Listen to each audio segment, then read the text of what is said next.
Marcos 11:23 dijo Jesús: porque de cierto os digo que cualquiera que dijera este monte, quítate y échate en el mar, y no dudara en su corazón, sino creyere que será hecho lo que dice, lo que diga le será hecho. Gracias Dios, gracias Padre maravilloso.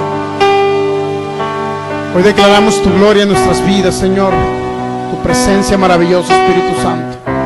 Te doy gracias por tu unción, por tu gloria que cada día se derrama más entre tu pueblo. Gracias, maravilloso Jesús, por tu sacrificio.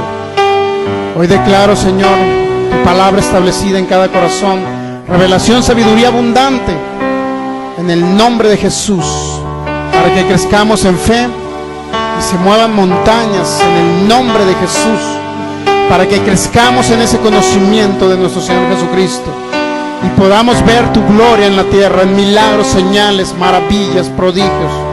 En el nombre de Jesús, Espíritu Santo, te hacemos el Señor de esta reunión. El Señor de esta reunión, el Señor de nuestras vidas. Amén. Muy bien, pues Marcos 11:23.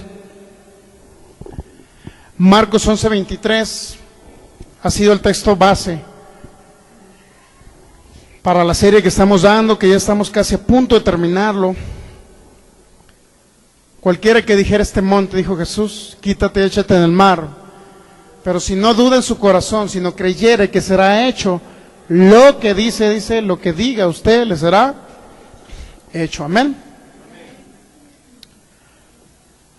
Así es que es importante entender que esta serie es una de las series más trascendentales para el Hijo de Dios,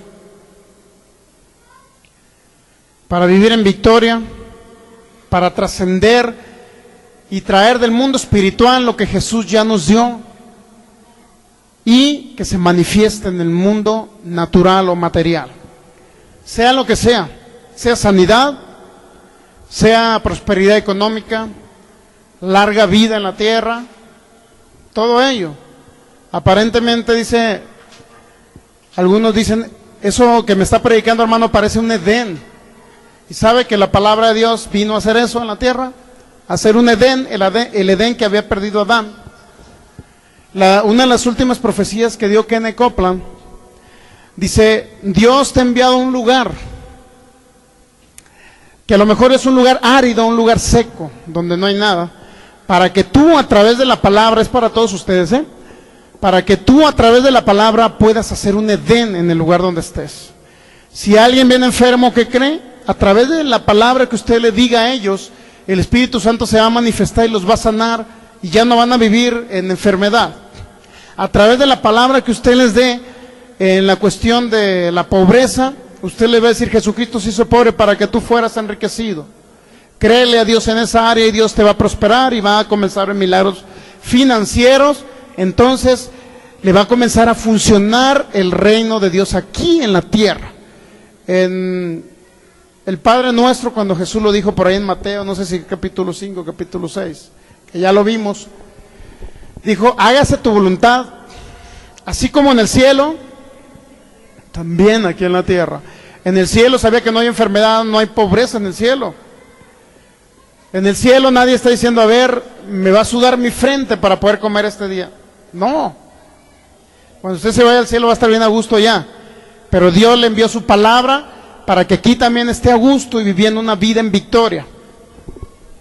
Entonces, Joel capítulo 2 habla de un ejército poderoso que se debe levantar en este tiempo para que pueda rescatar lo que el diablo había robado al pueblo de Dios. Entonces, créalo, no somos una religión más, ni predicamos una religión más, ni somos unos hermanitos religiosos sentados en una silla. Venimos a deshacer las obras del diablo y a establecer el reino de Dios aquí en la tierra. ¿Sí sabía, verdad? Entonces esto es algo más que una religión. Pero igual muchos van a trascender y otros van a quedar en el camino. El que cree va a trascender. ¿Cuántos saben que si usted es un soldado que cree su palabra y actúa conforme a su palabra, usted va a trascender de generación en generación? Y de repente va a haber otros caer. Puede ser aquí en la congregación, cuando seamos 500,000, declaro, no 500 o 1000. ¿Sabía que la iglesia más grande, el pastor Yogi Cho, que son, no sé si 1 millón de miembros por ahí en Corea? La iglesia más grande del mundo. Entonces fíjese bien, ese hombre le creyó a Dios. ¿Por qué? Porque ese hombre predica principios de fe, él no predica religión. Y así sucesivamente, fíjense bien, el reino de Dios debe funcionar para todos. El reino de Dios siempre debe funcionar. El reino de Dios no es nada más irse sentado en un lugar, sino es una manifestación gloriosa de Dios. Dios dijo a través de su palabra que debemos de ser imitadores. Efesios capítulo 5, versículo 1. Sed pues imitadores de Dios como hijos amados, dice Efesios 5, 1. ¿Imitadores de quién? De Dios. O de Cristo, también dijo Pablo en 1 Corintios 11, 1. Dijo, sed imitadores de mí, así como yo de Cristo. Entonces, si usted imita a Cristo, está imitando a Dios también, ¿verdad? ¿Qué hizo Cristo Jesús? Sanó a los enfermos. ¿Qué hace Dios? El Dios y Padre de nuestro Señor Jesucristo sana a los enfermos, obviamente, no los enferma. Entonces, vamos a ir al Génesis. Ya leímos Romanos 4:17 el domingo pasado, no vamos a ir para allá para avanzar. Dice que Dios llama a las cosas que no son como si ya. ¿Qué hace un hijo de Dios, un buen soldado espiritual en la tierra?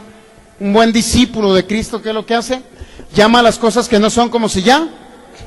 ¿Verdad que no es una locura decir, en el nombre de Jesús yo declaro, por ejemplo, aunque vea usted la enfermedad o se sienta enfermo, o sienta el dolor, o el médico haya diagnosticado una enfermedad incurable?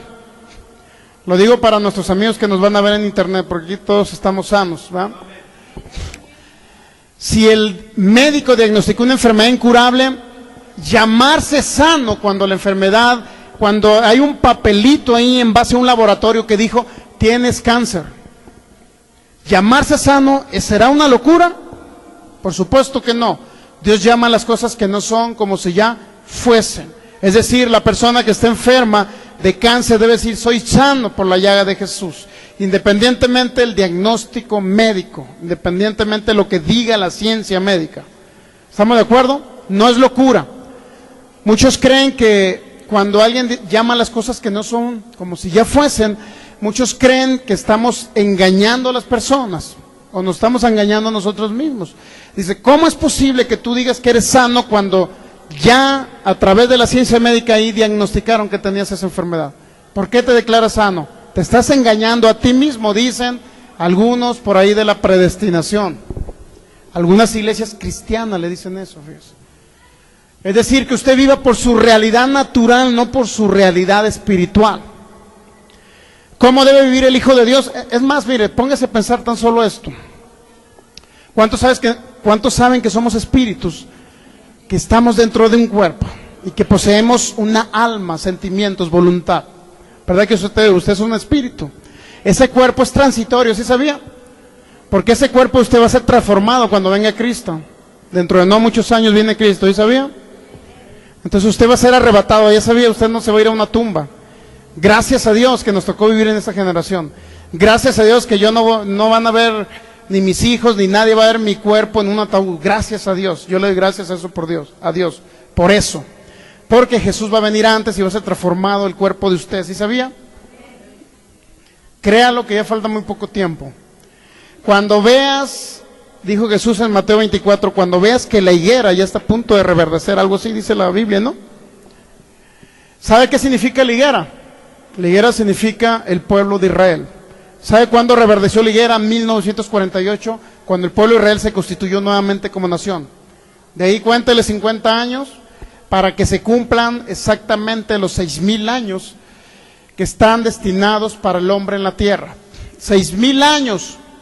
Y como Dios siempre trabaja con el número 7, ¿cuántos saben que el 7 es uno de los números más importantes para Dios? ¿Sí sabía o no?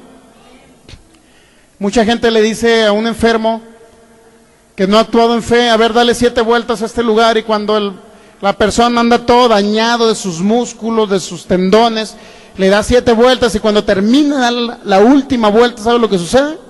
Sana. El número 7 es trascendental dentro de la numeración bíblica. Por eso son 7,000 años para el ser humano, no más de 7,000 años, ¿sí sabía?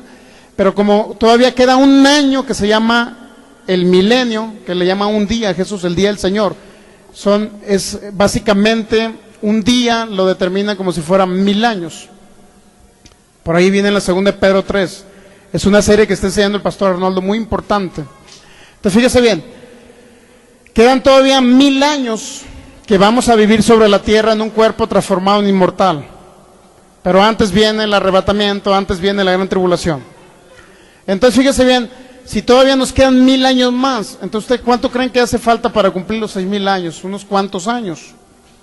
No estamos muy lejos. El día y la hora nadie lo sabe, solamente el Señor, Dios. Así dijo Jesús, ¿verdad? Nadie sabe el día ni la hora, pero sí puede saber por lo menos los años o los meses. El día y la hora no lo sabe, pero sí por lo menos los meses y los años. ¿Está captando? Usted puede ver a través de lo que está sucediendo. Ok, ¿por qué le platico esto? Porque mientras estemos en la tierra tenemos que vivir una vida abundante que Cristo Jesús nos dio. Si usted tiene fe para vivir en esta tierra, va a tener fe también para que su cuerpo se transforme, ¿sí sabía? Imagínese si no tiene fe para sanar de una enfermedad. ¿Tendrá fe realmente para creer que su cuerpo va a ser transformado en un cuerpo de luz? Aunque todos los que son salvos van a ser transformados, no se asuste. Bueno, Génesis capítulo 1, imitadores de Dios como hijos amados. Los que critican la confesión positiva dicen, ¿por qué tú declaras cosas materiales? ¿O por qué te declaras sano cuando te ves enfermo, cuando tu cuerpo está enfermo? ¿Por qué te declaras sano? Es un engaño del diablo, dicen ellos, que tú te declares sano.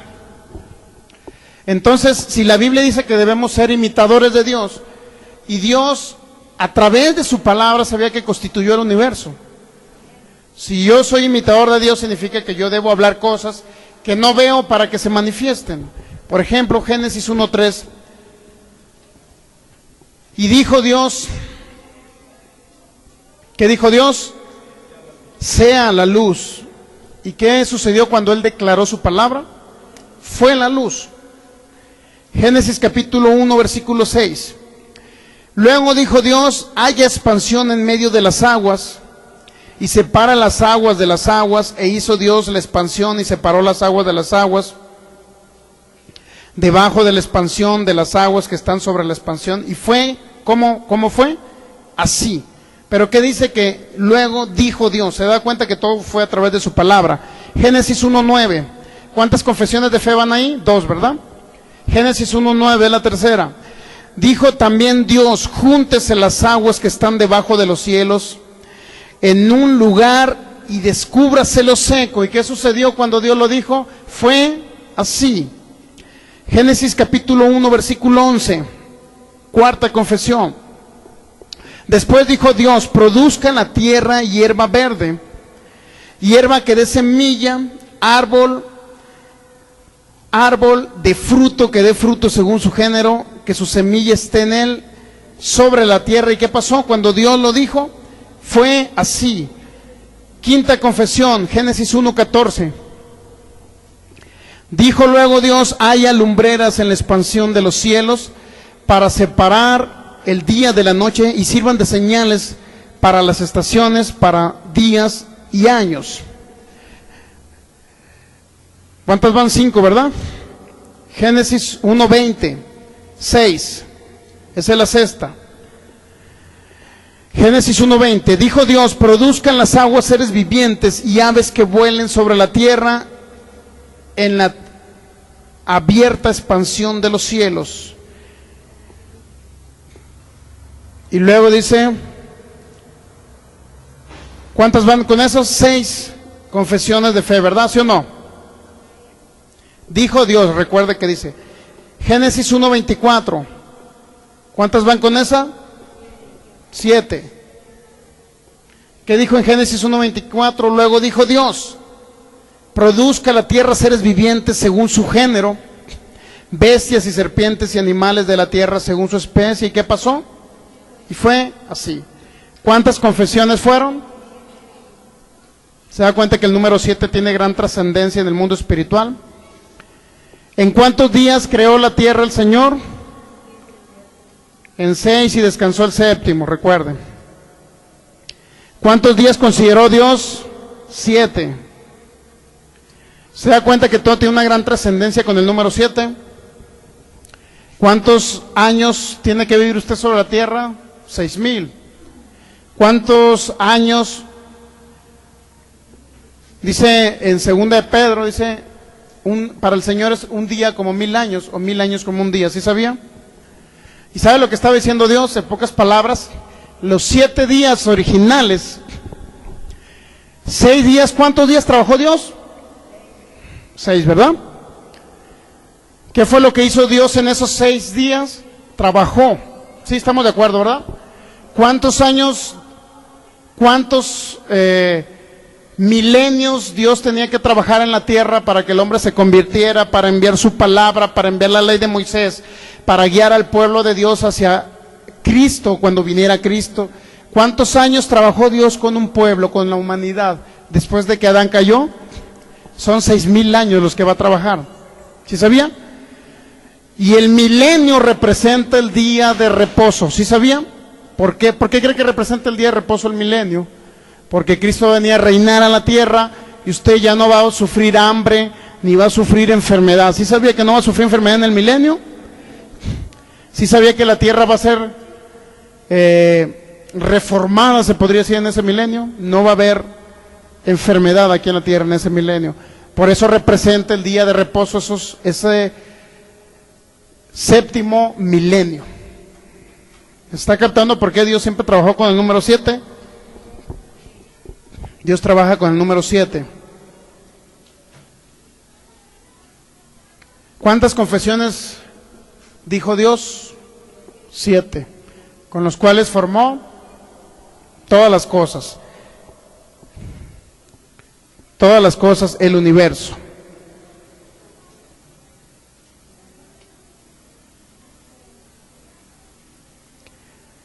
Estamos hablando de 7 cosas, ¿no? Antes de crear al hombre, no estamos hablando. Porque también cuando creó al hombre, dijo Dios, hagamos al hombre, ¿no? A nuestra imagen, conforme a nuestra semejanza. Pero cuando constituyó el universo, lo hizo en base a 7 confesiones. Sin o excluyendo al ser humano, ¿no? Ya cuando el ser humano dijo, hagamos al hombre, ya fue la 8ª confesión. Pero cuando constituyó el universo, lo constituyó en base a 7 confesiones. ¿Qué representa todo esto, hermano? ¿Qué representa que Dios haya hablado las cosas? ¿Qué representa que yo sea imitador de Dios a través de las confesiones de Dios, a través de su palabra? Fíjense bien lo que dice Hebreos capítulo 11. Hebreos capítulo 11 dice...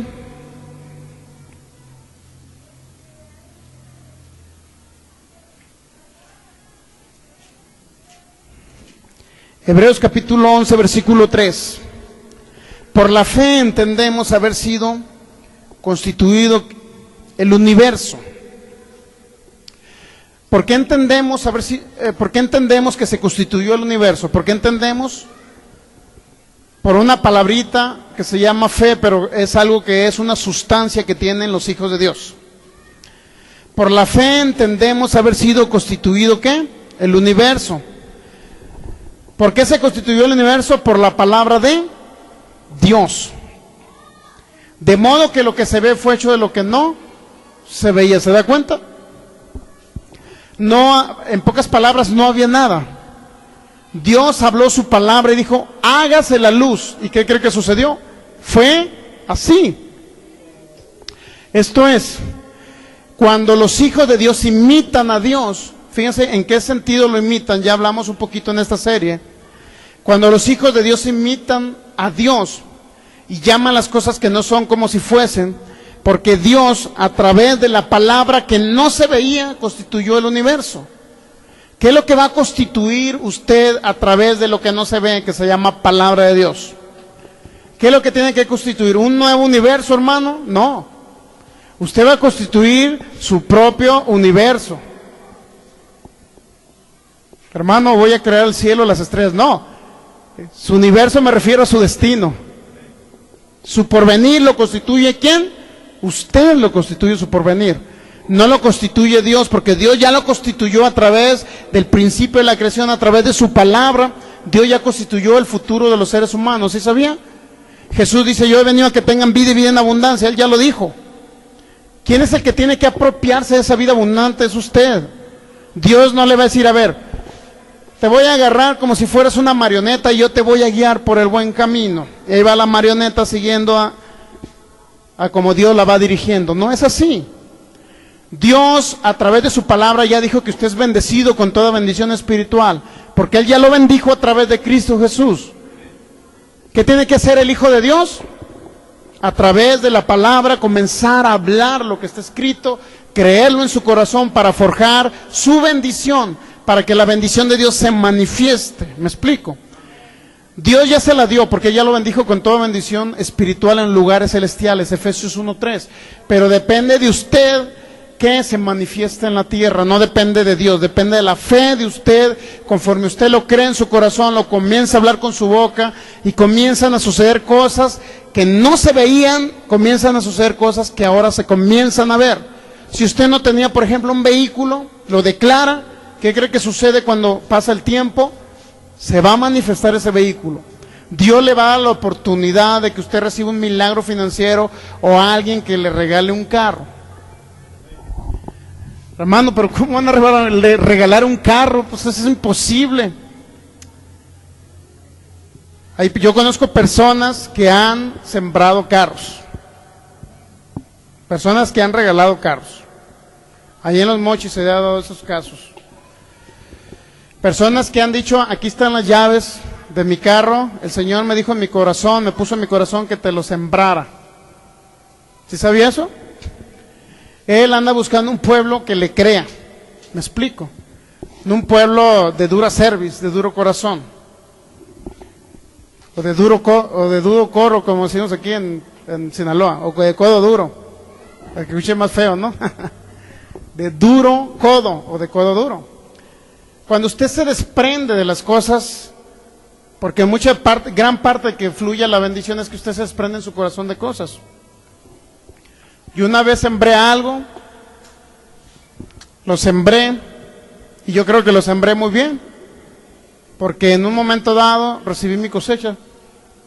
Yo recibí mi cosecha, o sea, por lo menos yo experimenté el deshacerme de algo para cosechar algo. Una vez sembré una bicicleta, para que me entienda. He sembrado cosas así, pues. Pero debemos de tener siempre esa idea de Dios, de que usted llama a las cosas que no son como si fuesen, pero usted debe entender que su corazón debe estar preparado también para deshacerse de cosas que a lo mejor le están afectando. ¿Sí sabía? Digo, no me refiero a que mi casa me está afectando, hermano, no me refiero a eso. Me refiero a que usted, por ejemplo, ya ha practicado el dar. ¿Sí ha practicado el dar o no ha practicado el dar? Hermana, tengo una blusa, te la voy a sembrar. ¿Cuántos han dicho eso? Si no lo ha hecho, comience a hacerlo y va a ver que la bendición va a fluir más. Incluso, pero tampoco caer en los excesos. Le voy a decir por qué. Resulta que se daba mucho el cosechar y el sembrar y cosechar. Yo sembré y coseché, yo pude ver la manifestación de Dios en eso. Y lo sigo viendo, ¿no? Entonces fíjese bien. Cuando damos podemos cosechar. El único problema es que se tergiversó el concepto de la siembra y la cosecha. Se tergiversó, ¿por qué? Porque antes, en lugar de que saliera del corazón de las personas y dijera, bueno, ahí te va, te regalo un traje, te siembro esta camisa, esta blusa, estos zapatos, o sea, puede sembrar usted cosas. Y eso es muy común en palabra de fe, ¿sí sabía? Es muy común. Aquí no les habíamos enseñado al respecto, pero es muy común esto. El único problema es que la siembra y la cosecha se tergiversó. Le voy a decir en qué sentido. Las personas sembraban y lamentablemente sembraban y querían cosechar no de Dios, sino de los hermanos. Por ejemplo, voy a sembrar mi camisa. Había personas que llegaban así literalmente con un traje y se quitaban su corbata. A ver, hermano, ahí le va, fíjese bien. Desafortunadamente, las personas tergiversaron la siembra y la cosecha, y en lugar de esperar en el Señor para que Él me dé la multiplicación y la cosecha, ellos mismos comenzaban a pedir su cosecha. Por ejemplo, Melanie, qué bonita está tu mochila, me caería muy bien que me la sembraras, ¿eh? Así comenzó la gente. Eso no es fe. Melanie, qué bonita está tu pluma, se vería mejor en mi bolsa, ¿eh? ¿Se da cuenta cómo tergiversaron la ley de la siembra y la cosecha?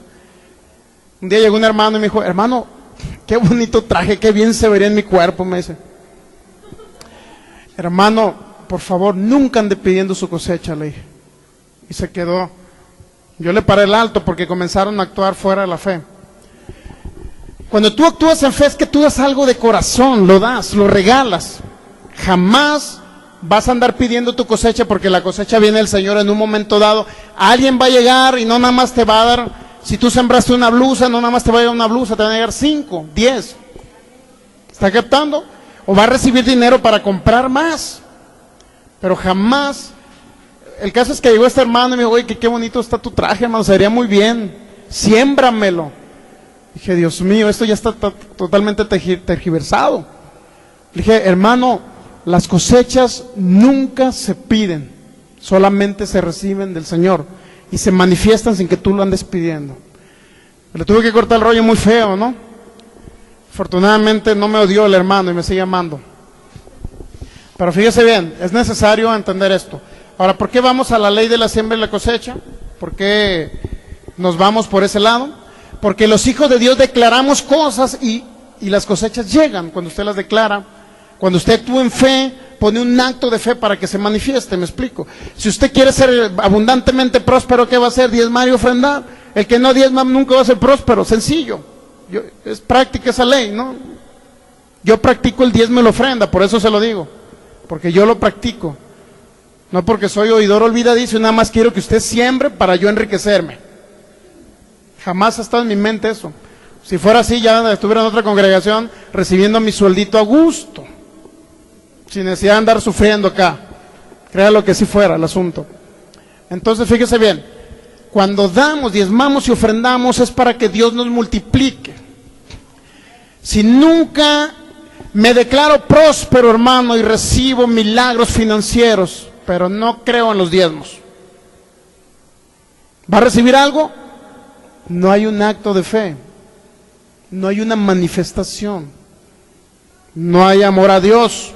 Es que yo le amo con todo mi corazón, hermano. Si usted le amara con todo su corazón, fuera diferente. ¿Está captando? Debemos de entender que los actos de fe son importantísimos para Dios. Una vez estaba Kenneth Hagin orando por una persona en una silla y le dijo, levántate en el nombre de Jesús. Y se vio una persona paralítico y el Espíritu Santo dice que lo levantó como medio metro. Fíjate, sentado la persona en una silla de ruedas, el Espíritu Santo lo levantó medio metro. Eso le sucedió a Kenneth Hagin. Y luego le dijo nada más que lo único que faltaba que la persona moviera sus pies, se levantara y caminara. Le dijo Kenneth Hagin, ven, levántate. ¿Qué cree que hizo la persona? No actuó en fe y se quedó en la misma silla. Volvió otra vez hacia la silla y ahí se quedó enfermo. Es importante que para que nos funcione la palabra es necesario creerle a Dios.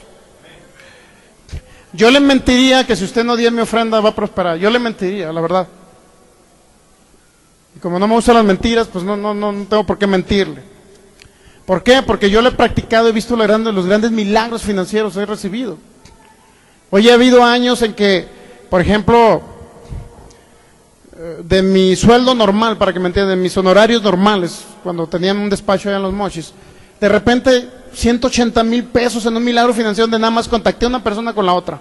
Ya me gané 180,000 pesos, así, en un mes. ¿Vio? 180,000 pesos adicionales a un sueldo normal. ¿Por qué lo recibí? Porque le he creído a Dios en el área financiera y he actuado en fe. No nada más me he declarado próspero, me declaro próspero, me declaro, pero nunca pongo un acto de fe, no va a suceder nada. ¿Sí está captando, verdad? Entonces, es necesario, como dijo Santiago, no sean oidores olvidadizos. Como dijo Dios a Josué, en Josué capítulo 1, versículos 6 y 7, que ya lo leímos, no se recuerda, dice, guarda mi palabra. ¿Sí sabe, sí leyó eso? ¿Eh? Medita de noche y de día en ella, pero también le dijo, guárdala. ¿Qué significa guardarla? Ponerla en práctica. No que la tengas en lo más profundo de tu corazón y jamás actúes en fe. ¿Me entiende? La palabra debemos de actuarla. Si no la actuamos, no va a funcionar. Debemos de desprendernos de muchas cosas. Cuando ya te desprendes de algo y no te duele, significa que estás pasando a otro nivel. Primero siembras a lo mejor unas cucharas, no sé. Al rato siembras todo un sartén, una vajilla. O sea, depende, Dios te va dando para que tú te vayas desprendiendo de cosas. Yo sí he actuado en fe en algunos casos, ¿no? Entonces, el que siembra, cosecha. Eso es una ley que jamás va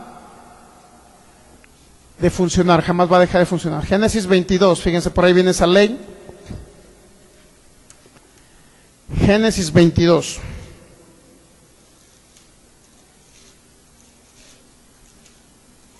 Así es que yo no lo quiero ver pobre toda la vida usted.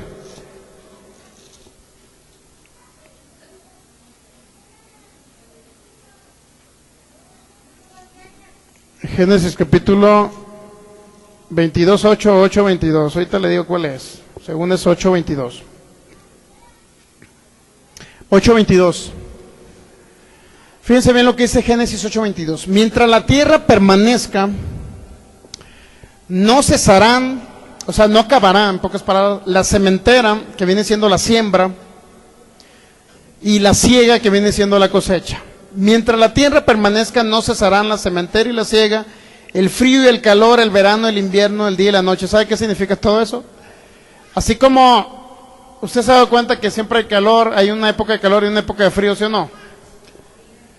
¿Sí o no le consta que hay una época de calor y una época de frío? ¿Sí o no le consta que hay una época de verano y de invierno? Lo mismo va a suceder en la siembra y la cosecha. Jamás. Mientras la tierra permanezca, jamás va a terminar esa ley. Es una ley espiritual muy importante. Usted siembra, usted cosecha. ¿Me explico? Pero la cosecha no la pide. La cosecha la recibe solamente de parte de Dios. Y espera en la manifestación. Entonces, comenzaron a practicar mucho esa ley por ahí en Los Mochis, en Sinaloa. Comenzaron a practicarla mucho de tal manera que la tergiversaron la ley y ya no les comenzó a funcionar. ¿Por qué razón? Porque la gente comenzó a pedir su cosecha en lugar de sembrar y esperar en la manifestación. ¿Sí está captando eso, verdad? Entonces es importante de que aparte que llama las cosas que no son como si fuesen, es un imitador de Dios usted, pero también es un hacedor de la palabra. No nada más oye, sino que la hace, la practica. Usted practica la palabra. Hebreos capítulo 1, versículo 3.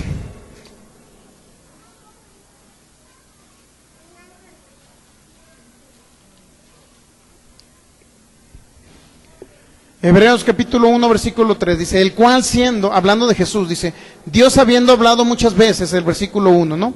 Hebreos 1, 1, Dios habiendo hablado muchas veces y de muchas maneras en otro tiempo a los padres por los profetas, en estos postreros días nos ha hablado por el Hijo, es decir, Jesús, a quien constituyó heredero de ¿qué? Jesús es heredero de ¿qué? Nuevamente dígalo, de todo. Y por quien asimismo hizo ¿qué? El universo. El cual siendo el resplandor de su gloria, fíjense lo que es Jesús, y la imagen misma de ¿qué? De su sustancia, y quien sustenta todas las cosas con la palabra de ¿qué? De su poder. No dice el poder de su palabra, sino la palabra de su poder. Esto es que cuando Dios habló su palabra, comenzaron a suceder cosas. Y cuando Cristo vino a la tierra, a través de lo que Él habló, se manifestó su poder. Entonces fíjense, ¿con qué sustenta Dios todas las cosas? ¿Qué significa sustentar? Significa que las mantiene en una posición. Eso significa sustentar. Sustentar no es algo que cae, para que me entiendan. No es algo que de repente es destruido, sino está hablando de un sustento. Por ejemplo, cuando dicen que, ahorita lo vamos a leer más adelante, cuando dijo que tú edificas tu casa sobre la roca. ¿Sí han leído esa parte, verdad? Mateo capítulo 7, por ahí. Tú edificas tu casa sobre la roca y aunque vengan vientos, aunque vengan ríos, jamás esa casa va a caer. Significa que está sustentada en la roca. Entonces, cuando dice que Jesús, que es la sustancia de Dios o la misma imagen de su sustancia, Él mismo sustenta, es decir, sustenta o mantiene todas las cosas con la palabra de su poder. ¿Sí sabía? Él sustenta todas las cosas con la palabra de su poder, es decir, lo que ya está escrito, a través de ello se sustentan las cosas aquí en la tierra. Esto es que un hijo de Dios que no declara su palabra, que no habla su palabra, que no cree su palabra y que no actúa a través de su palabra, no puede ser esa casa edificada en la roca. O sea, no se puede mantener una casa así, para que me entienda. La casa que se mantiene sobre la roca, que se sustenta sobre la roca, es aquella que está sustentada en la palabra de Dios. Pero no nada más la palabra escrita, sino la palabra que se cree y se expulsa o se declara a través de su boca. ¿Sí está captando eso, verdad? Marcos capítulo 11. Marcos capítulo 11.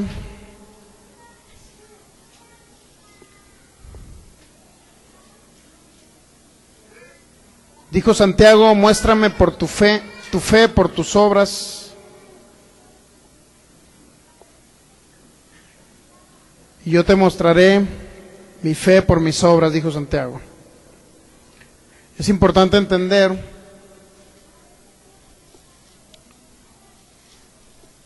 Marcos capítulo 11, versículo 22. Fíjense, ¿qué dice ahí?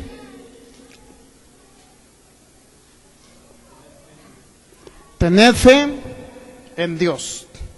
Respondiendo Jesús les dijo, tened fe en Dios. Pero realmente la fe en Dios no tanto se refería ese texto bíblico a ello. Tened fe en Dios, pues dice, usted le pregunta a una persona en la calle y si o no le dice, tengo fe en Dios. Hasta a cualquier persona que usted le pregunte, ¿tienes fe en Dios? Sí, tengo mucha fe en Dios. Pero realmente la trascendencia de este texto bíblico, si lo verificamos, este texto bíblico, si gusta notar ahí en otra Biblia que se llama Septuaginta, otra traducción que se llama Reina Valera 1865, y una Biblia que se llama Peshitta, en esas tres traducciones, dice que Jesús respondió diciéndoles, tened fe de Dios, es decir, tengan la fe que tiene Dios. No tengan fe en Dios, tengan la fe de Dios. Ahorita entendimos en Hebreos 11:3, o más bien por la fe entendemos haber sido constituido el universo por la palabra de Dios. Eso leímos, ¿verdad? Por la fe entendemos que a través de lo que no se veía, Dios constituyó algo que se ve, que es el universo, el planeta Tierra y todo lo demás. A través de lo que no se veía, Dios constituyó que los astros, las galaxias, etcétera. Lo que se ve, Dios lo constituyó a través de lo que no se veía, que es la palabra de Dios. Pero por la fe entendemos haber sido constituido eso. Por la fe usted entiende que Dios constituyó a través de algo que no se veía, algo que ahora se ve, que es el planeta Tierra, usted lo está viendo. Los árboles que dan fruto y otras cosas más. Entonces, tener la fe de Dios significa que usted comience a actuar en los principios espirituales, en los principios mismos que actuó Dios mismo. Esto es, y lo hemos explicado muchas veces, que si Dios dijo hágase la luz, usted no va a decir nuevamente hágase otro sol para que alumbre en ese planeta, no lo va a decir así, ¿verdad? Sino lo que va a decir usted, que a través de lo que Dios ya dijo en su palabra, a través de del primer filo de su espada, una espada de 2 filos, ¿verdad? Por eso es una espada de 2 filos. Dios lo dijo, usted lo repite y comienza a funcionar. ¿Estamos de acuerdo, verdad? Entonces, si Dios dijo hagamos un sol, o hagamos las lumbreras, así dijo, y fueron hechas las lumbreras, ¿no? La luna, los astros, etcétera. Usted ya no va a decir eso. ¿En qué sentido debe ser imitador de Dios? En el sentido de que lo que Dios ya lo constituyó y ya lo dijo, solamente usted lo declare. Ejemplo, si de repente está, por decir, todo nublado, vamos a tener una campaña por acá en la plazuela, y de repente hay multitud de personas y ya se ve el cielo como que está a punto de llover, ¿qué cree que va a hacer usted? ¿Qué va a decir ahí? Nubes, retírense, salga él o manifiéstese el sol. El sol ya estaba ahí, ¿sí o no? ¿Qué es lo que va a decir usted? Usted va a hablar algo para que en el mundo espiritual ángeles ejecuten la palabra y comience a abrirse esas nubes y salga algo que ya Dios dijo allá en el principio de la creación. Eso es un ejemplo, ¿no? Cuando Dios lo creó a usted del polvo de la tierra, ¿qué cree que le hizo? Órganos para que usted viviera, ¿sí o no? Dios diseñó su cuerpo, ¿sí o no? Les puso riñón, le puso estómago para que comiera, algunos les puso un estómago más grande para que coman más, otros más chiquitos, a otros les dio oídos, un lenguaje para que se comunicara con los demás, nos dio todo un sistema, pues, digestivo, todo un sistema respiratorio, etcétera. Dios diseñó nuestro cuerpo, lo diseñó perfecto. Imagínense la creatividad de Dios tan grande, que dice, el ser humano necesita esto, hay que ponérselo también ahí en esa parte, en esa formación del cuerpo. Dios ya diseñó su cuerpo y ya sabe que usted existe unos riñones ahí, para que me entienda. Pero de repente el diablo viene, trae enfermedad sobre la gente, quiere dañarlo a través de una u otra manera y daña sus riñones. Dice el diablo, pues ahora le vamos a poner diabetes para que se le suba y le afecten los riñones y no le funcione. Así trabaja el diablo, ¿no? De repente, como Dios ya creó esos riñones, ahora ¿qué cree que va usted a declarar sobre un cuerpo? Un milagro creativo para que se hagan unos riñones nuevos. ¿Acaso usted está declarando algo nuevo? No, usted está declarando algo que Dios ya hizo en el principio de la creación, es decir, un cuerpo que tiene riñones diseñados por Dios. Dios es el diseñador de su cuerpo. Entonces, como Dios ya le hizo esa parte de su cuerpo, ese órgano, lo único que usted tiene que declararlo porque Dios ya lo hizo. Ahora que se regenere, se recree o se haga nuevo. Y el Espíritu Santo viene y lo hace nuevecito. Pero hubo alguien, un hijo de Dios, que aquí lo declaró en la tierra para que sucediera un milagro. Aquí mismo en la tierra, en un cuerpo humano. ¿Está captando en qué sentido va a ser imitador de Dios? Dios ya hizo ese riñón. Está dañado, usted declara un milagro creativo, el Espíritu Santo viene y se lo hace nuevo.